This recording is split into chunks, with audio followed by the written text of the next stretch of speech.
వాక్యాన్ని చదువుకుందాం. నిలబడవసలా నిలబడ్డారు. మళ్ళా నిలబడి చదవవసలా కూర్చునే ఉండండి. ఒక నుంచి 116వ దావీదు కీర్తన నిలబడ్డారు కదా, ఇబ్బంది లేక కూర్చుండగానే ఇతర పరిశుద్ధ వాక్యాన్ని చదవండి. 116వ దావీదు కీర్తన మొదటి నుంచి చివరి వరకు. 116వ దావీదు కీర్తన మొదటి నుంచి చివరి వరకు చదువు. ఆలకించున్నాడు కాగా నేను ఆయనను ప్రేమించుచున్నాను. ఆయన మొరపెట్టెదను. మరణభోగము నన్ను చుట్టుకుని ఉండేను, పాతాళపు వేదన నన్ను పట్టుకుని ఉండేను, శ్రమయు దుఃఖము నాకు కలిగెను.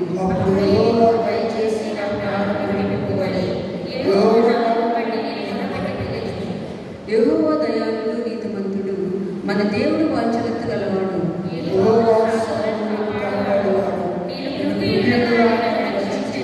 నా ప్రాణమా, యెహోవాని క్షేమము విస్తరింపజేసి ఉన్నాడు. తిరిగి నీ విశ్రాంతిలో ప్రవేశించుము.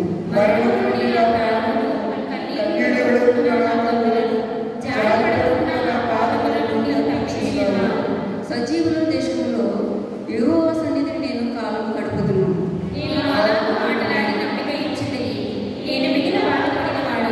నేను తొందరపడిన వాడిని, ఏ మనుషుడు నమ్మదగిన వాడు కాడనుకుంటేని.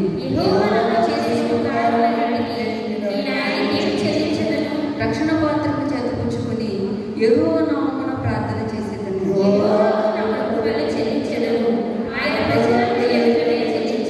యెహోవా భక్తుల మరణం ఆయన దృష్టికి విలువ గలది.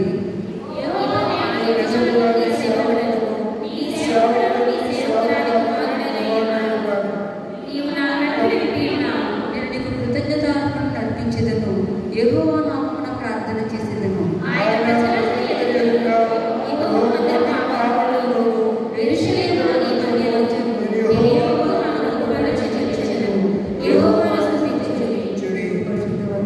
దేవుడు తన పరిశుద్ధ వాక్యము, తన పరిశుద్ధ రీతిగా చదవబడిన వాక్య భాగము దేవుడు మన వినికిడిలో మన కొరకు ఆశీర్వదించుగాక.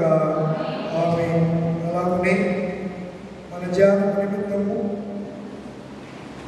యెషయా గ్రంథము 58వ అధ్యాయము, యెషయా గ్రంథము 58వ అధ్యాయము మొదటి నుంచి చివరి వరకు. యెషయా గ్రంథం 58వ అధ్యాయము మొదటి నుంచి చివరి వరకు.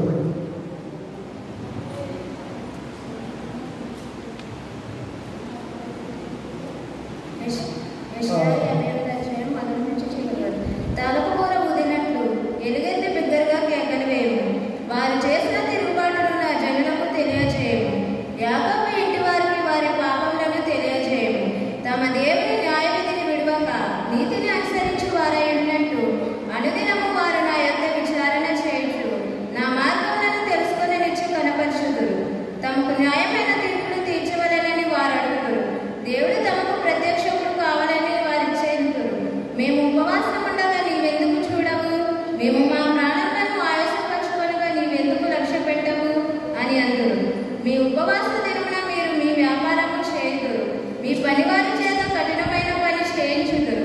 మీరు కలహపడుచు వివాదము చేయొచ్చు, అన్యాయంగా బుద్ధులాడుచు ఉపవాసం ఉండురు. మీ కంఠధ్వని పరమునకు వినబడినట్లుగా మీరు కూడా ఉపవాసం ఉండరు. అట్టి ఉపవాసము నాకు అనుకూలమా? మనుషుడు తన ప్రాణమును బాధపరచుకోవలసిన దినము వంటిదైనా ఒకడి జన్మ వల్ల తల వంచుకొని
విశ్రాంతి దినమున వ్యాపారము చేయకుండా నాకు ప్రతిష్ఠిత దినమని నీవు ఊరకుండి నేడలా విశ్రాంతి దినము మనోహరమైనదియు యెహోవాకు ప్రతిష్ఠితమైనదియు ఘనమైనదియు అనుకొని దాని ఘనముగా ఆచరించిన ఎడల నీకు ఇష్టమైన పనులు చేయకయు వ్యాపారము చేయకయు లోకవార్తలు చెప్పకై ఉండిన ఎడల నీవు యెహోవా యందు ఆనందించెదవు.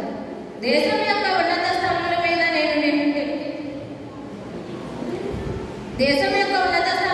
నేను నిన్ను ఎక్కించేదను. నీ తండ్రి అయిన యాకోబు స్వాస్థ్యమును నీ వనకంలో ఉంచేదవు. యెహోవా సెలవిచ్చిన వాక్కు ఇదే. దేవుడు తన పరిశుద్ధ వాక్యంలో దీవించుగాక. మంచిదండి. సమయము సమీపిస్తుంది. 8 గంటల 30 నిమిషాలు 20 minutes దేవుడు వాక్యాన్ని విందాం. ఎందుకనగా ఉజ్జీవ ఉపవాస ప్రార్థన కూడా కనుక ప్రభుని ఆరాధించడానికి ప్రార్థించడానికి మనం ఎక్కువ సమయాన్ని ప్రభుకి ఇవ్వాలి. కూడా జ్ఞాపించినదే విస్తారమైనటువంటి వాక్యము వినాలి, కానీ వాటికంటే ప్రార్థన చాలా ప్రాముఖ్యమైనది. మనము మన సంఘ ఉద్యోగం కొరకు, సంఘ ఉన్నతి కొరకు, సంఘంలో ఉన్నటువంటి బిడ్డలందరూ మన అభిమాని గొల్లగూడలు సంఘంలో ఉన్న కుటుంబాలు అన్నీ ప్రభు యొక్క నామమై మనం ఆశీర్వదించబడినట్లుగా దేవుడి ఉచితమైనటువంటి కృపలో కుటుంబాలు వర్ధిల్లాలని, బిడ్డలందరూ చక్కని మార్గంలో వారు నడువులాగున ఈ కూటాల యొక్క ఉద్దేశంగా నేను భావించే ఈ రీతిగా ప్రార్థనకి ఎక్కువ సమయాన్ని ఇవ్వటము, ప్రార్థించడం, ప్రభు సన్నిధిలో ఉండటం అనేది జరిగింది అని మరొకసారి నేను మీకు మనం చేస్తున్నాను. ముందు రాత్రి ఏం చెప్పాను? అసలు ఉపవాసం అంటే ఏంటి? రాత్రి ఏం చెప్పాము? యెహోవా దినము వచ్చుచున్నది కనుక మనం ఎలా ఉండాలి? ఇప్పుడైనా ఉపవాసం ఉండి మనపూర్వకంగా తిరిగి ఆయన యొద్దకు రావాలి. ఆ వేళలో ఎజ్రా గ్రంథాన్ని నుంచి, నెహెమ్యా గ్రంథంలో నుంచి కొన్ని సంగతులు మనం జ్ఞాపకం చేస్తున్నాం. కీర్తనలు చదివిస్తున్నా చెప్పడానికి సమయం కాదు. బైబిల్లో ఇప్పుడు పంచదార చిలక ఉంటుంది కదా, ఇప్పుడంటే సారి పెట్టినప్పటి వరకు ఏం పంపేవారు?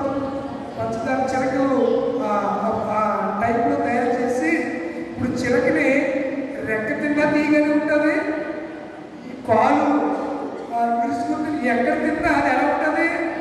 అద్భుతంగా స్వీట్గానే ఉంటుంది.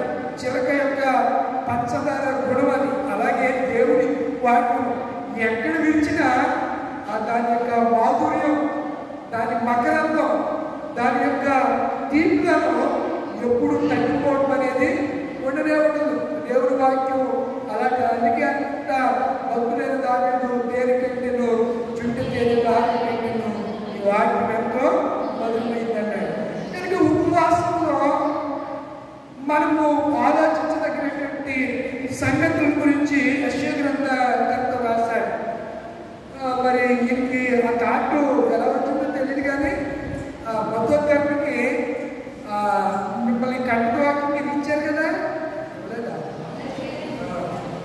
నాకు తెలియదు, నువ్వు ఇస్తావని నాకు తెలియదు. నువ్వు యాత్రించుకుంటానో దేవుడి ప్రేరణలోనో, దేవుడి ప్రేరణ బట్టే దేవుడు జరిగింది. అది ఇప్పుడు మనకి ఈ ఉద్యోగ సభలకి మనకి ఎంతో ఉపకారంగా.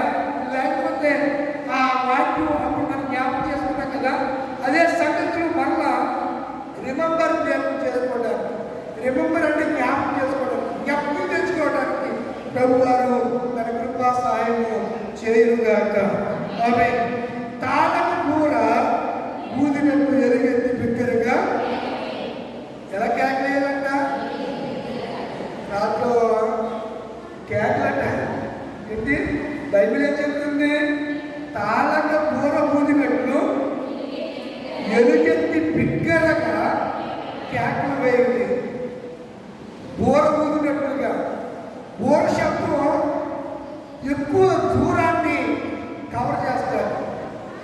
మాట ఈ సరౌండింగ్ ఈ ఏరియాలోనే ఉండొచ్చు.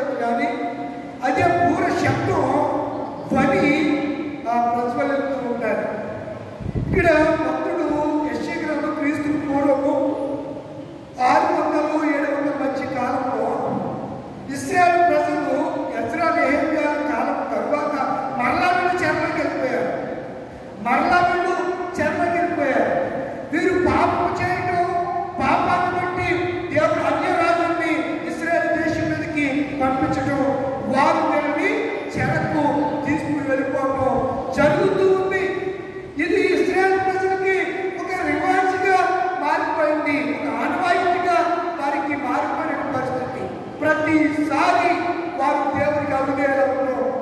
అవిధేయులైన తర్వాత దేవుని ఉగ్రత, దేవుని కోపం వారి మీదకి వస్తే ఆయన శాంతింపు చేయడానికి, తిరిగి మరలా దేవుని యొక్క ఆశీర్వాదం పొందడానికి, దేవుని సన్నిధిని అనుభవించడానికి, దేవుని కనికరాన్ని, దేవుని యొక్క దయను, దేవుని దీర్ఘశాంతాన్ని, కరుణను పొందడానికి వారు ఏం చేసేవారు? మరలా ఉపవాసం ఉండి ప్రార్థన చేస్తూ ఉండేవారు.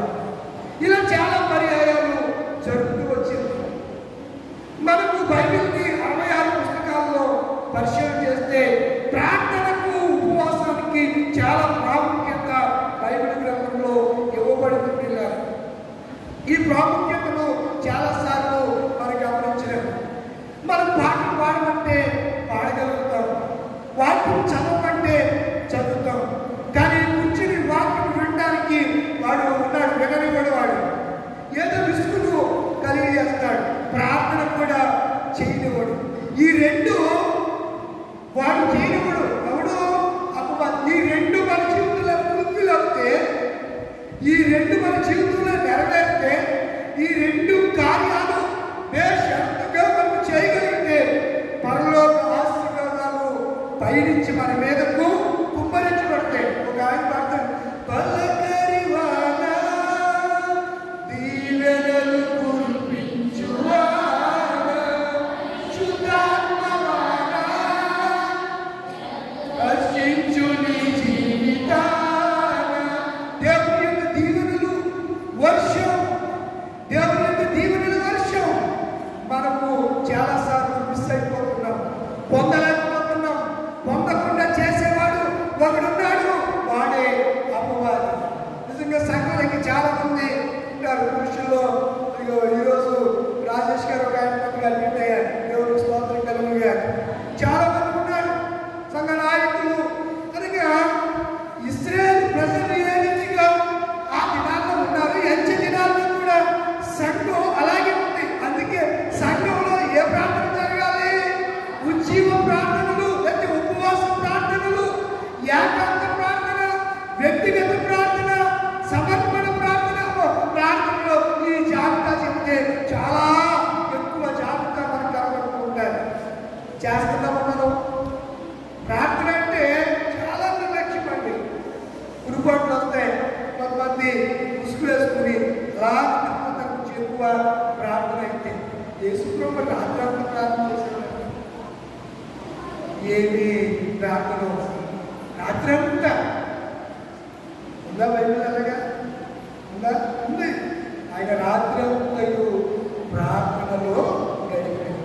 రాత్రంతా మొదటి జాబు మొదలుకొని 4వ జాబు ముగించి ఒక రోజు ఆయన వస్తుంటే శిష్యులు ఏమనుకున్నారు? భూతమనుకున్నారు. ఏమనుకున్నారు? భూతమనుకున్నారు. అంటే ప్రార్థన మన యేసయ్యే అంతగా ప్రార్థన చేస్తే మరి మనం చేయొద్దా? ఆయన నేర్పాడు కదా ప్రార్థన ఆవశ్యకత. నేటి సంఘంలో పరివైపోయిన పిల్లరా, ఉపవాసం ప్రార్థనలు విరివిగా జరగాలి. వారానికి ఒకసారైనా ఉపవాసం వ్యక్తిగత మీ కుటుంబంలో ఉంటే నెలకు ఒకసారైనా సంపూర్ణ రాత్రి ప్రార్థనలు, లేదా ఒక టైం ప్రకారం అందరూ ఒక్క మనసు కలిగి ఏకాంతముగా ఉపవాస ప్రార్థన ఉండి చేయటం మన సంఘానికి ఎంతో ఆశీర్వాదం. మన సంఘానికే కాదు, మన కుటుంబానికి, మన ఇంట్లో ఉన్న బిడ్డలకి, దేశానికే మంచిది. పిల్లలు దేశానికే మంచిది.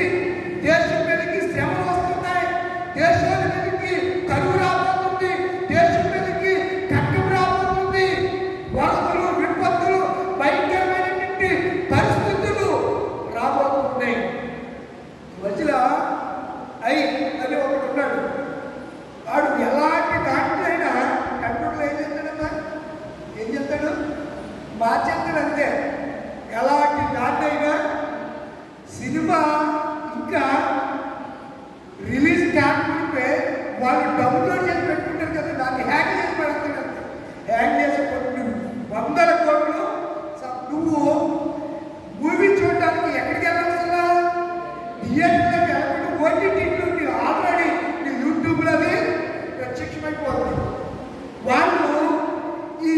చలనచిత్ర రంగంలో వీళ్ళు కొన్ని వందల కోట్లు బాహుబలి సినిమాకి 2500 కోట్లు ఖర్చు పెట్టారు ఆ సినిమాకి, ఆ సెట్టింగ్స్కి. వీళ్ళు ఇలా చేస్తే వాళ్ళకి ఏమొస్తుంది?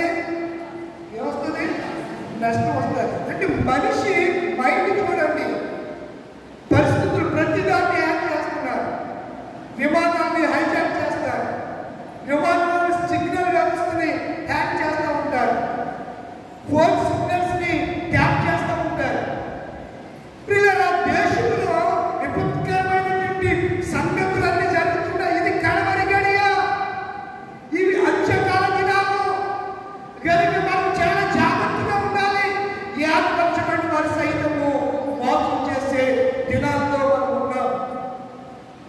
ఏర్పరచబడిన సైతం కూడా అపవాది ఏం చేయబోతున్నాడు? మనం వాసుపోయిన తరువాత తెలుస్తారు వాసుపోయేవాడిని. అవ్వ పండు తిన్న తర్వాత వాడి మాయ మాటలో పడి పండు తిన్న తర్వాత తాను వాసుకుపోయానని తెలిసింది. తినకముందేమి అంటే ఎలా తిందో కూడా తెలియని రీతిగా వాడు మాయ మారి ఆ మాటల్లో పడి మైమర్చిపోయి తినొద్దని చెప్పిన పండుగానే తినేసింది. నా ప్రియమైన దైవ జనాంగమా, ఈ రాత్రి నేను జ్ఞాపకం చేస్తున్నాను. మొదటి రోజు నేను జ్ఞాపకం చేస్తాను. ఎస్తేరు ప్రార్థన శాసనాన్ని మార్చేసిందని. ఎజ్రా నెహెమ్యాల ప్రార్థన ఆ దినాల్లో వారి మధ్య ఉజ్జీవాన్ని తీసుకుని వచ్చిందని. న్యాయాధిపతుల గ్రంథంలో బేతేలులో వారందరూ ఉపవాసం ఉండి ప్రార్థన చేస్తే వారందరికీ వారికి యుద్ధంలో విజయం కలుగుతుంది. దావీదు సూర్యుడు అస్తమించే వరకు ప్రార్థన చేస్తే గొప్ప దీవెనను ఆశీర్వాదాన్ని దావీదు పొందుకున్నాడు. ఈ ఉపవాసంలో చాలా మంది ఉపవాసం రహస్యంగా అది కూడా ఒక పాయింటే. ఎప్పుడు చేయాలి? నీ వ్యక్తిగతంగా నీవు నీ ఇంటి దగ్గర ఉన్నప్పుడు చేయవలసిన పని. నీ ఇంటి దగ్గర చేసేటప్పుడు నీ పక్కడికి కూడా తెలియకూడదు. నీ ఇంటి దగ్గర చేసేటప్పుడు నువ్వు ఇంటిలోకి వెళ్ళి గదిలోకి వెళ్ళి ఏం చేయాలి? పరుపు వేసుకుని రహస్యంగా అది ఇంటి దగ్గర. సంఘంలో దేవుడు ఏం చెప్పాడంటే ఉపవాస దినమును ప్రతిష్ఠించండి అంటే అనౌన్స్ చేయండి. విశ్వాసం ఉపవాస దినమును వ్రత దినమును చాటించుడి అంటున్నాడు కదా. తాళక పూర ఊదినట్లు ఎరుగెత్తి బిగ్గరగా చేయండి. 3వ అంటున్నాడు కదా, మేము ఉపవాసం ఉండగా ఏంటంట వాడు అంటున్నాడు, మేము ఉపవాసం చేస్తామా? మరి మేము ఉపవాసం ఉంటే నువ్వు ఎందుకు చూడటం లేదు? ఈ కింద ఇది ప్రశ్న.